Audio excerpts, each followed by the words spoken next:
about 10 days after 9/11, I went through the Pentagon and I saw Secretary Rumsfeld and Deputy Secretary Wolfowitz. I went downstairs just to say hello to some of the people on the Joint Staff who used to work for me, and one of the generals called me and he said, "Sir, you got to come in. You got to come in and talk to me a second." I said, "Well, you're too busy." He said, "No."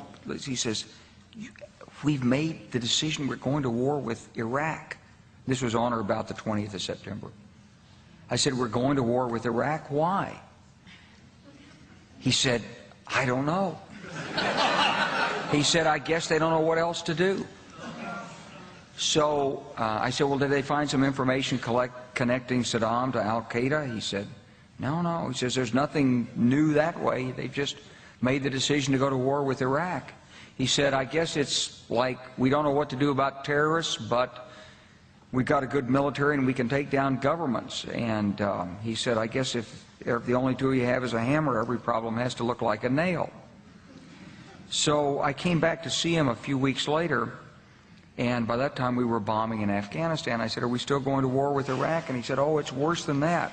He said, he reached over on his desk, he picked up a piece of paper, and he said, I just got this down from upstairs," meaning the Secretary of Defense's office today, and he said, "This is a memo that describes how we're going to take out 7 countries in 5 years, starting with Iraq and then Syria, Lebanon, Libya, Somalia, Sudan, and finishing off Iran." The truth is about the Middle East is, had there been no oil there, it would be like Africa. Nobody is threatening to intervene in Africa. The problem is the opposite. We keep asking for people to intervene and stop it. And there's no question that the presence of petroleum throughout the region has sparked great power involvement. Whether that was the specific motivation for the coup or not, I can't tell you, but there's always been this attitude that somehow we could intervene and use force in the region.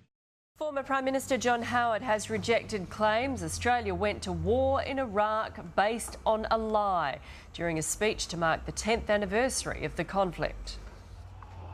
Not only does it impugn the integrity of the decision-making process at the highest level, but also the professionalism and integrity of intelligence agencies here and elsewhere.